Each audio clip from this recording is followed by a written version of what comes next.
pour tenir au courant les fans et les aficionados, hein, dans le rayon un peu comics américain, il y a le 16e volume de Walking Dead, une série qu'on ne présente plus. Hein. Voilà, je vais pas trop en dire, hein, c'est bien, mais bon, voilà, c'est Walking Dead tome 16. Le Batman du mois, parce qu'en ce moment, la très très belle collection Urban Comics réédite tous les mois les grands chefs-d'œuvre de Batman. Il y en a des biens, il y en a des moins bien. Celui-là, il fait partie des biens. Ça s'appelle Batman Arkham City. Et pour 20 €, vous avez le jeu inclus. Pour 20 € en plus, il y a un jeu sur PC qui est inclus dedans. C'est... Bon, il y a différentes séries de Batman qui sont rééditées. Je ne vais pas m'étaler là parce que c'est un peu compliqué. Mais là, ça fait partie des belles rééditions, des belles séries.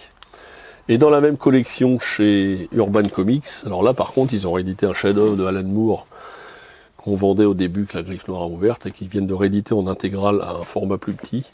Ça, ça s'appelle V pour Vendetta. Et ça fait partie, je pense, des 50 plus grandes BD de tous les temps. Donc si vous n'avez pas encore cette Xème version de Vendetta que j'ai connue en brochet, en petit format, en 6 tomes, en format grand, machin, là c'est la réédition dans un format roman. C'est le format qui lui va le mieux. D'un chef-d'œuvre, d'un pur chef-d'œuvre de la bande dessinée. C'est vraiment absolument... ça se passe dans les années 90 en Angleterre, dirigé par un gouvernement fasciste. Enfin, c'est vraiment... C'est un sommet de la bande dessinée. Ça, c'est vraiment quelque chose d'incontournable et c'était vraiment très bien qu'il l'aurait dit parce que ça faisait quelques années que c'était épuisé. Donc ça fait partie vraiment de ce que je vais bientôt vous monter l'année prochaine. La BD Tech idéale, ça fera partie de ma BD Tech idéale. C'est vraiment quelque chose qu'il faut absolument avoir. Alors une BD très nostalgique, très très sympa. Ça s'appelle Une nuit à Rome, où c'est les souvenirs de deux jeunes gens. Ça me rappelle des souvenirs personnels, sauf que moi c'était pas à Rome, mais c'était à Gênes, c'est différent. C'est deux gens un garçon et une fille, qui se sont promis à 20 ans de passer ensemble la nuit de leurs 40 ans.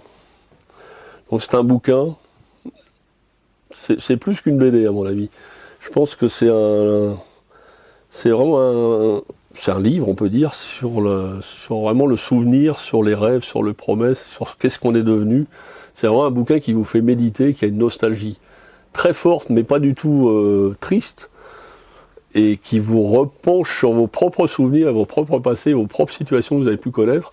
C'est un bouquin nostalgique, on a envie de pleurer, et en même temps c'est un bonheur, c'est vraiment quelque chose de bien, mais ça s'adresse pas qu'à ceux qui aiment la BD, ça s'adresse vraiment, c'est quelque chose qui vous touche au cœur parce que ça atteint à l'essentiel de ce qu'on ressent quand on est jeune et dans ce qu'on peut ressentir 20 ans après sur ces émois d'adolescents.